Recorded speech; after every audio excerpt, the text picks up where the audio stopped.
नमस्कार दोस्तों। आज है 15 जनवरी 2024 और 15 जनवरी का जो भी इंपॉर्टेंट करंट अफेयर है उसको अपन डिटेल एनालिसिस और स्टैटिस्टिक्स जीके के साथ इस वीडियो में डिस्कस करेंगे। तो वीडियो को अंत तक ध्यान से देखिएगा। अंत में मैं आपसे कुछ क्वेश्चंस पूछूंगा जिनके आंसर आपको कमेंट बॉक्स में देने हैं और कल जो क्वेश्चन पूछे थे उनके राइट आंसर भी आज अपन डिस्कस करेंगे। अगर आपको इस क्लास की पीडीएफ चाहिए तो वो मिलेगी टेलीग्राम चैनल पे। टेलीग्राम चैनल ज्वाइन करने के लिए वीडियो के डिस्क्रिप्शन में टेलीग्राम चैनल का लिंक है, वहां से आप टेलीग्राम चैनल को ज्वाइन कर लीजिए। अपने इस यूट्यूब चैनल पर डेली करंट अफेयर नाम से प्रतिदिन सुबह 6 बजे क्लास आती है जिसमें उस दिन के करंट अफेयर को अपन डिटेल एनालिसिस और स्टैटिस्टिक्स जीके के साथ कवर करते हैं। तो प्रतिदिन का करंट अफेयर पढ़ने के लिए अभी लाल वाला बटन दबाकर चैनल को सब्सक्राइब कर दीजिए, बेल वाला आइकन प्रेस कर दीजिए जिससे आपको मिल जाएगा नोटिफिकेशन और मुझे मिल जाएगा मोटिवेशन। इस वीडियो को कर दीजिए लाइक और चलिए क्लास को करते हैं शुरू। पहला क्वेश्चन क्या है? हाल ही में IMF ने किस देश को राहत पैकेज के तहत $700 मिलियन के रूप में ऋण को मंजूरी दे दी है? तो IMF ने $700 मिलियन का ऋण दिया है पाकिस्तान को। ठीक है, तो ऋण की मंजूरी मिल गई है, पाकिस्तान को $700 मिलियन की ऋण देगी। कौन देगी? IMF। सर ये IMF क्या है? तो इसके बारे में अपन डिटेल एनालिसिस कर लेते हैं। IMF की फुल फॉर्म होती है अंतर्राष्ट्रीय मुद्रा कोष। क्या होती है? अंतर्राष्ट्रीय मुद्रा कोष। यहाँ पर लिख रखा है इंग्लिश के अंदर, ये भी आप देख लेना। ठीक है, इसके अलावा IMF की स्थापना कब हुई थी? तो ब्रेटन वुड्स सम्मेलन हुआ था जुलाई 1944 में, तब IMF के स्थापना की मंजूरी मिल गई थी। कब मिली थी? ब्रेटन वुड्स सम्मेलन जुलाई 1944 के अंदर। IMF ने आधिकारिक तौर पर संचालन शुरू कब हुआ? तो 27 दिसंबर 1945। 27 दिसंबर 1945 पर आधिकारिक तौर पर इसका संचालन शुरू हो गया था और इसके स्थापना की मंजूरी कब मिली थी? तो ब्रेटन वुड्स सम्मेलन जुलाई 1944 के अंदर। IMF की फुल फॉर्म होती है अंतर्राष्ट्रीय मुद्रा कोष। IMF क्या है? तो ये एक अंतर्राष्ट्रीय वित्तीय संस्था है जो वित्त उपलब्ध करवाती है, ऋण उपलब्ध करवाती है। IMF के सदस्य देश कितने हैं? तो 190 सदस्य देश है। IMF के अंदर 190 सदस्य देश है, जिसमें से 199 तो यूएनए के देश है और एक कोसोवो नाम का देश है। तो 190 टोटल देश है और इसका मुख्यालय कहाँ पर है? वाशिंगटन DC यूएस के अंदर। यूएस के अंदर वाशिंगटन DC के अंदर IMF का मुख्यालय है। और इसके भी MD कौन है? प्रबंधक निर्देशक कौन है? ठीक है, मैनेजमेंट डायरेक्टर कौन है? Kristalina Georgieva. क्रिस्टालिना जॉर्जिवा है वो IMF की प्रबंधक निर्देशक, MD है, मैनेजमेंट डायरेक्टर है। भारत IMF का सदस्य कब बना था? तो 27 दिसंबर 1945 को भारत शामिल हो गया था। जिस दिन इसने सुचारू रूप से कार्य करना शुरू हुआ था तभी भारत इसका सदस्य बन गया था। इसके अंदर टोटल 190 सदस्य देश है, जिसमें 199 तो यूएनए के देश है, एक कोसोवो नाम का देश है। इसका मुख्यालय वाशिंगटन DC यूएस के अंदर है। इसके वर्तमान में MD क्रिस्टालिना जॉर्जिवा है। ये एक अंतर्राष्ट्रीय वित्तीय संस्थान है और इसका जो स्थापना होनी है उसको मंजूरी मिली थी ब्रेटन वुड्स सम्मेलन जुलाई 1944 के अंदर। फुल फॉर्म अंतर्राष्ट्रीय मुद्रा कोष है और इसने भी हाल ही में कल $700 मिलियन के ऋण की मंजूरी दे दी है पाकिस्तान को कि हम पाकिस्तान को $700 मिलियन का ऋण देंगे। अगले क्वेश्चन पे चलते हैं। इससे ज्यादा किसी भी क्वेश्चन का डिटेल एनालिसिस नहीं हो सकता है। ठीक है, अगले क्वेश्चन क्या है? इंडोनेशिया के जकार्ता में एशियाई शूटिंग चैंपियनशिप 2024 में पुरुषों की 25 मीटर स्टैंडर्ड पिस्टल स्पर्धा में स्वर्ण पदक किसने जीता है? अभी इंडोनेशिया की जो राजधानी जकार्ता है वहां पर एशियाई शूटिंग चैंपियनशिप चल रही है। ठीक है, कल संपन्न हो गई थी। उसके अंदर पुरुषों की 25 मीटर स्टैंडर्ड पिस्टल स्पर्धा के अंदर स्वर्ण पदक जीता है योगेश सिंह ने। किसने जीता है? योगेश सिंह ने। ये योगेश सिंह की फोटो है, प्रथम स्थान पर आया था। ये इंपॉर्टेंट इसलिए है कि जो भी ये एशियाई शूटिंग चैंपियनशिप चल रही है इसके अंदर जो भी भारत के खिलाड़ी अच्छा परफॉर्म कर रहे हैं उसको ओलंपिक के लिए टिकट फाइनल हो रहे हैं उनके। ठीक है, तो किन किन ने अपना स्लॉट बुक कर लिया वो अपन थोड़ी चर्चा कर लेते हैं। एशियाई निशानेबाजी चैंपियनशिप 2024 का आयोजन तो कहां पर हुआ था? इंडोनेशिया की राजधानी जकार्ता के अंदर हुआ था। ठीक है, इंपॉर्टेंट है, ध्यान रखना। इसके अलावा महिलाओं की निशानेबाजी में रिदम सागवान, इसको इंपॉर्टेंट कर लेना, इसको 3 स्टार लगा लेना। एक क्वेश्चन एग्जाम में पूछा जा सकता है रिदम सागवान के बारे में। इनका खेल क्या है? शूटिंग है। ठीक है, तो महिलाओं की निशानेबाज रिदम सागवान ने 11 जनवरी को इंडोनेशिया के जकार्ता में एशियाई निशानेबाजी चैंपियनशिप में 25 मीटर पिस्टल स्पर्धा में कांस्य पदक जीता था। तो कांस्य पदक जीता था रिदम सागवान ने 25 मीटर पिस्टल स्पर्धा के अंदर। इस पदक के साथ रिदम ने भारतीय निशानेबाजी दल के लिए 16वां पेरिस ओलंपिक कोटा पक्का कर लिया है। जो 16वां पेरिस के अंदर ओलंपिक होगा उसके अंदर जो निशानेबाजी की टीम जाएगी उसके अंदर इन्होंने अपना स्थान पक्का कर लिया है।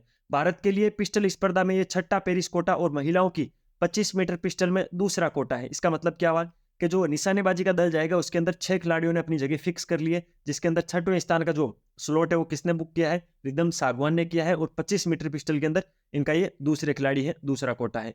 रिदम ने शानदार प्रदर्शन करते हुए कुल 5 पदक जीते हैं इसके अंदर। किसके अंदर? एशियाई निशानेबाजी चैंपियनशिप 2024 के अंदर, जिसमें 1 स्वर्ण पदक, 2 रजत पदक, 2 कांस्य पदक। ठीक है, और इसके साथ टूर्नामेंट का समापन किया है। इससे पहले टूर्नामेंट के अंदर जो वरुण तोमर और ईशा सिंह है उसने 10 मीटर एयर पिस्टल में पुरुष और महिला वर्ग में भारतीय टीम के लिए क्रम से 14वां और 15वां कोटा जीता था।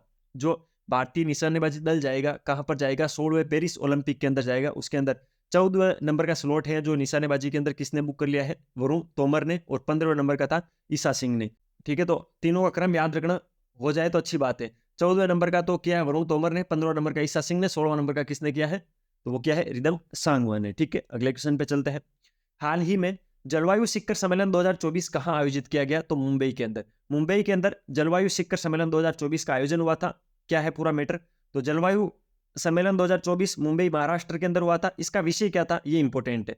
भारत के लिए हरित परिवर्तन को डिकोड करना, ये क्वेश्चन पूछा जा सकता है कि जो जलवायु सम्मेलन 2024 के अंदर मुंबई महाराष्ट्र में होता, उसका विषय क्या था, उसका सब्जेक्ट क्या था, तो भारत के लिए हरित परिवर्तन को डिकोड करना। यह सम्मेलन green climate fund readiness programme के तहत आयोजित किया गया था। तो green climate fund readiness programme था, उसके तहत इस सम्मेलन का आयोजन हुआ था, जलवायु सम्मेलन 2024 का मुंबई महाराष्ट्र के अंदर, जिसका विषय था भारत के लिए हरित परिवर्तन को डिकोड करना। सम्मेलन के अंदर 2070 तक शुद्ध शून्य उत्सर्जन हासिल करना भारत का लक्ष्य रहेगा। ठीक है, इस पर चर्चा हुई थी कि इस सम्मेलन के अंदर यह चर्चा हुई कि 2070 तक शुद्ध शून्य उत्सर्जन होना चाहिए कार्बन का। ठीक है, अगले क्वेश्चन पे चलते हैं। हाल ही में किस राज्य के मुख्यमंत्री ने बेरोजगार युवाओं के लिए युवा निधि योजना शुरू की है, तो युवा निधि योजना है वो कर्नाटक सरकार ने शुरू की है। किन्होंने शुरू की है, कर्नाटक सरकार ने युवा निधि योजना शुरू की है। ये 3000 रुपये पर मंथ क्या है, 1500 रुपये पर मंथ क्या है, तो इस पर अपन डिटेल एनालिसिस कर लेते हैं। स्नातक बेरोजगार युवाओं को 3000 रुपये, यानी जिन्होंने कोई डिग्री कर रखी है, बीए बीएससी, जिन्होंने यूजी कंप्लीट कर रखी है, उनको 3000 रुपये प्रति महीना, और जो डिप्लोमाधारी बेरोजगार है उनको 1500 रुपये। किसी ना किसी चीज में जिन्होंने डिप्लोमा कर रखा है उनको 1500 रुपये महीने मिलेंगे, और जो स्नातक बेरोजगार है उनको 3000 रुपये महीने मिलेंगे। 2 साल तक ये राशि मिलती रहेगी। साथ में कौशल प्रशिक्षण भी किया जाएगा ताकि अवधि के अंत में उन्हें रोजगार पाने में मदद मिल सके, यानी 2 साल पूरा होने के बाद उनको कुछ ना कुछ रोजगार मिल सके, उसके लिए उनका कुछ कौशल ट्रेनिंग भी होगी। 2 साल तक 3000 रुपये प्रति महीने और 1500 रुपये प्रति महीने दिए जाएंगे। 3000 रुपये जिन्होंने यूजी कर रखी है, स्नातक कर रखी है, उनको मिलेंगे, जिन्होंने डिप्लोमा कर रखा है उन्हें 1500 रुपये मिलेंगे। तो कर्नाटक सरकार की ये युवा निधि योजना है। कर्नाटक की राजधानी कहाँ पर है, तो बेंगलुरु या बेंगलोर कर्नाटक की राजधानी है। मुख्यमंत्री है सिद्धारमैया। सिद्धारमैया की फोटो दिखाऊं आपको, ये है सिद्धारमैया। ठीक है, राज्यपाल है थावरचंद गहलोत। तो कर्नाटक के राज्यपाल थावरचंद गहलोत है, मुख्यमंत्री सिद्धारमैया है, राजधानी बेंगलोर है। कौशल प्रशिक्षण दिया जाएगा 2 साल तक, और साथ में 3000 और 1500 रुपये मिलेंगे। 3000 जिन्होंने ग्रेजुएशन कर रखी है, 1500 रुपये जिन्होंने डिप्लोमा कर रखा है, और इस योजना का नाम रखा है युवा निधि योजना। अगले क्वेश्चन पे चलते हैं।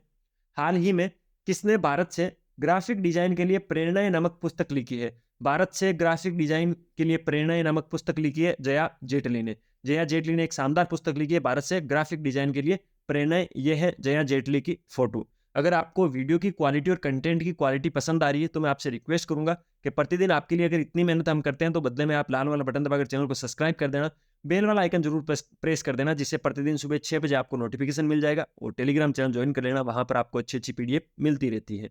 अगला क्वेश्चन है, हाल ही में किस देश ने उत्तर कोरिया पर खुफिया जानकारी जुटाने के लिए उपग्रह लॉन्च किया है। जो उत्तर कोरिया है उसकी खुफिया जानकारी जुटाने के लिए जापान ने भी एक उपग्रह लॉन्च किया है। तो उन्होंने उत्तर कोरिया की खुफिया जानकारी क्यों चाहिए, उसका कारण क्या, तो उसके लिए थोड़ा अपन को इतिहास के पन्ने पलटने पड़ेंगे। तो अगले स्लाइड पे चलो, वहां पर अपन समझते हैं। 1988 में उत्तर कोरियाई मिसाइल के जापान के ऊपर से उड़ान भरने के बाद जापान ने खुफिया जानकारी एकत्रित करने वाला उपग्रह कार्यक्रम शुरू किया था। 1988 में उत्तर कोरिया की एक मिसाइल थी जो जापान के ऊपर से उस मिसाइल ने उड़ान भरी थी। तो उससे बचने के लिए उसके बाद जापान ने कुछ सतर्कता बरती है और खुफिया जानकारी एकत्रित करने के लिए कार्यक्रम शुरू किया है। इसका लक्ष्य है संभावित मिसाइल प्रक्षेपणों का पता लगाने और प्रारंभिक चेतावनी देने के लिए 10 उपग्रहों का एक नेटवर्क स्थापित करना। उसी 10 उपग्रहों के नेटवर्क श्रेणी के अंदर एक उपग्रह लॉन्च किया है। जापान के दक्षिणी पश्चिमी द्वीप है तनेगाशिमा, तनेगाशिमा पर अंतरिक्ष के अंदर है, वहां से HIIA रॉकेट से, HIIA, ठीक है, ये रॉकेट का नाम है। HIIA रॉकेट पर ऑप्टिकल अवलोकन उपग्रह लॉन्च किया है। ठीक है, तो जापान ने लॉन्च किया है। क्यों किया है, 1988 में उत्तर कोरिया की एक मिसाइल थी, वो जापान के ऊपर से गुजरी थी। तो वहां से उत्तर जो कोरिया है उसके मंसूबों पर पानी फेरने के लिए जापान ने अपनी सुरक्षा के लिए 10 उपग्रहों का एक नेटवर्क स्थापित करने के लिए, खुफिया जानकारी एकत्रित करने के लिए एक ऐसा प्लान बनाया था, उसके तहत ये मिसाइल लॉन्च की थी। इंपॉर्टेंट है, ध्यान रखना। अगले क्वेश्चन पे चलते हैं। हाल ही में किस राष्ट्रीय उद्यान में वाटरबर्ड जनगणना में पक्षियों की उपस्थिति दर्ज की गई, तो काजीरंगा। काजीरंगा राष्ट्रीय उद्यान के अंदर अभी वाटरबर्ड जनगणना हुई थी जिसके अंदर पक्षियों की उपस्थिति दर्ज की गई थी। ठीक है, यह है एक सींग वाला भारतीय गेंडा। ये किस लिए इसकी फोटो क्यों लगाई सर? तो ये काजीरंगा राष्ट्रीय उद्यान को लेकर इंपॉर्टेंट फैक्ट पढ़ेंगे तो ये फोटो काम आएगी। क्या है? भारत के असम राज्य के गोलाघाट और नागवा जिले के अंदर ये राष्ट्रीय उद्यान उपस्थित है या स्थित है। जो काजीरंगा राष्ट्रीय उद्यान है वो असम राज्य के अंदर है। असम राज्य के गोलाघाट के नागवा गांव के अंदर ये स्थित है। ठीक है, यह उद्यान एक सींग का जो गेंडा है जिसको भारतीय गेंडा बोलते हैं उसके लिए विशेष रूप से प्रसिद्ध है। काजीरंगा राष्ट्रीय उद्यान को 2006 में टाइगर रिजर्व घोषित किया गया था और ये यूएनओ की जो रिजर्व सरणी है उसके अंदर भी आता है। तो काजीरंगा राष्ट्रीय उद्यान 2006 में टाइगर रिजर्व घोषित हुआ था। एक सींग वाले गेंडे यानी भारतीय गेंडे के लिए प्रसिद्ध है। गोलाघाट और नागवा जिले के अंदर उड़ीसा राज्य में ये उपस्थित है। ठीक है, तो ध्यान रखना है। इसके अंदर अभी एक वाटर बर्ड जनगणना हुई थी जिसके अंदर पक्षियों की उपस्थिति दर्ज की गई थी। अगले क्वेश्चन पे चलते हैं। हाल ही में आई रिपोर्ट के अनुसार 2023 में भारत का सबसे प्रदूषित शहर कौन सा बना है? तो वर्निहाट। वर्निहाट जो शहर है वो 2023 के अंदर भारत का सबसे प्रदूषित शहर बना है। ये क्वेश्चन मैंने क्यों दिया है? इसके ऑप्शन नंबर 1 में दिल्ली लिख रखा है तो आप आगे के ऑप्शन पे जाओगे ही नहीं, वहीं से दिल्ली टिक करके निकल जाओगे, लेकिन ऐसा नहीं है। इस क्वेश्चन के परिप्रेक्ष्य में राइट ऑप्शन ऑप्शन नंबर 3 है, वर्निहाट। वर्निहाट जो शहर है वो 2023 में भारत का सबसे प्रदूषित शहर है। ये वहां की एक फोटो है। ये वर्निहाट कहां पर है इस पर अपन थोड़ी चर्चा कर लेते हैं। मेघालय का वर्निहाट 2023 में भारत के सबसे प्रदूषित शहरों की सूची में शीर्ष पर है। तो मेघालय राज्य का शहर है बर्निहाट। ठीक है, इसके बाद दूसरे स्थान पर है बिहार का बेगूसराय और उत्तर प्रदेश का ग्रेटर नोएडा। ठीक है, ध्यान रखना है ये टॉप 3 शहर ये है, इसके अंदर दिल्ली नहीं है। मेघालय का बर्निहाट टॉप पर है, बिहार का बेगूसराय दूसरे स्थान पर है, उत्तर प्रदेश का ग्रेटर नोएडा तीसरे स्थान पर है। ये 2023 के भारत के सबसे प्रदूषित शहर है। ये मेघालय के अंदर है बर्निहाट। तो मेघालय की राजधानी है शिलोंग, मुख्यमंत्री है कॉनराड संगमा और राज्यपाल है फागू चौहान। ध्यान रखना है मेघालय के बारे में स्टैटिक्स जी के आप कवर कर लेना। क्या है? मेघालय की राजधानी है शिलोंग, मुख्यमंत्री है कॉनराड संगमा, राज्यपाल है फागू चौहान। और जो मेघालय का बर्निहाट है वो 2023 में भारत का सबसे प्रदूषित शहर है। उसके बाद में बिहार का बेगूसराय और उत्तर प्रदेश का ग्रेटर नोएडा है। अगले क्वेश्चन पे चलते हैं। नए चीफ ऑफ स्टाफ के रूप में दक्षिणी नौसेना कमान में किसने पदभार संभाला है? तो रियर एडमिरल उपुल कुंडू। उपुल कुंडू है वो नए चीफ ऑफ स्टाफ बने हैं दक्षिणी नौसेना कमान के। तो इंपॉर्टेंट है, ध्यान रखना है, उनको ये नई जिम्मेदारी मिली है। ये है उपुल कुंडू की एक फोटो। अगले क्वेश्चन पे चलते हैं। हाल ही में किसे मरणोपरांत तेंजिंग नोर्गे सम्मान से सम्मानित किया गया? तो सविता कंसनवाल। सविता कंसनवाल को मरणोपरांत तेंजिंग नोर्गे सम्मान से सम्मानित किया गया है। यह है सविता जी। ठीक है, इनके भी हाल ही में एक घटना में निधन हो गया था। ये इनके माताजी और इनके पिताजी हैं। बहुत ही अच्छी पर्वतारोही है। इनके नाम एक रिकॉर्ड भी है। रिकॉर्ड क्या है उसके बारे में थोड़ी चर्चा कर लेते हैं। 16 दिनों के भीतर माउंट एवरेस्ट और माउंट मेकालू पर चढ़ाई की थी। तो इन्होंने 16 दिनों के भीतर माउंट एवरेस्ट और माउंट मेकालू पर चढ़ाई की थी। ये इनके नाम एक उल्लेखनीय उपलब्धि है। राष्ट्रपति द्रौपदी मुर्मू ने एक समारोह में उत्तरकाशी जिले के लोथरू गांव की बहादुर पर्वतारोही सविता कंसनवाल को मरणोपरांत तेंजिंग नोर्गे राष्ट्रीय साहसिक पुरस्कार प्रदान किया गया। तो इनकी ये जगह पूछी जा सकती है कि इनका जन्म कहाँ हुआ है। उत्तरकाशी जिले के अंदर हुआ है। उत्तरकाशी जिले का एक गांव है लोथरू गांव, वहां पर इनका जन्म हुआ था। ये एक पर्वतारोही है। इनको भी हाल ही में इनकी मृत्यु हो गई थी और इनको तेंजिंग नोर्गे राष्ट्रीय साहसिक पुरस्कार दिया गया है राष्ट्रपति द्रौपदी मुर्मू के द्वारा। उत्तरकाशी जिला कहां पर पड़ता है? तो उत्तराखंड राज्य के अंदर पड़ता है, उत्तरकाशी के अंदर। अभी वहां आपको पता है टनल के अंदर कुछ मजदूर भी फंसे थे, तो ये वैसे भी काफी सुर्खियों में रहा है जिला। तो उत्तरकाशी जिला है। उत्तराखंड राज्य के मुख्यमंत्री हैं पुष्कर सिंह धामी। राज्यपाल है लेफ्टिनेंट जनरल गुरमीत सिंह। गुरमीत सिंह सेवानिवृत्त लेफ्टिनेंट है। तो लेफ्टिनेंट जनरल गुरमीत सिंह उत्तराखंड राज्य के राज्यपाल हैं और मुख्यमंत्री है पुष्कर सिंह धामी। अगले क्वेश्चन पे चलते हैं। महाराष्ट्र का कौन सा जिला नव घोषित अटपाड़ी संरक्षण रिजर्व का निवास है? यानी इस क्वेश्चन में ऐसा पूछा जा रहा है जो अटपाड़ी संरक्षण रिजर्व है जो नया घोषित हुआ है वो महाराष्ट्र के किस जिले के अंदर है? तो सांगली जिले के अंदर। महाराष्ट्र के सांगली जिले के अंदर नव घोषित अटपाड़ी संरक्षण रिजर्व है। सर ये कुत्ते की फोटो क्यों लगाई है? ये इसमें इंपॉर्टेंट है, अगली स्लाइड पे अपन इस पर डिस्कस करते हैं। महाराष्ट्र सरकार ने सांगली में कैनिड जंगली कुत्तों के परिवार के लिए अटपाड़ी संरक्षण रिजर्व के रूप में एक नया वन्य जीव निवास स्थान घोषित किया है जो 9.48 वर्ग किलोमीटर में सबसे छोटा है। तो महाराष्ट्र राज्य का सबसे छोटा वन्यजीव निवास भी है, 9.48 वर्ग किलोमीटर में फैला हुआ है और सांगली के अंदर ये है। और कैनिड जंगली कुत्तों के परिवार के लिए इसको रिजर्व किया गया है। ये है कैनिड कुत्ते। ठीक है, ये कैनिड प्रजाति के कुत्ते हैं। वहीं महाराष्ट्र की बात की जाए तो महाराष्ट्र के मुख्यमंत्री है एकनाथ शिंदे और राज्यपाल है श्री रमेश बैस। ठीक है, इंपॉर्टेंट है, ध्यान रखना है।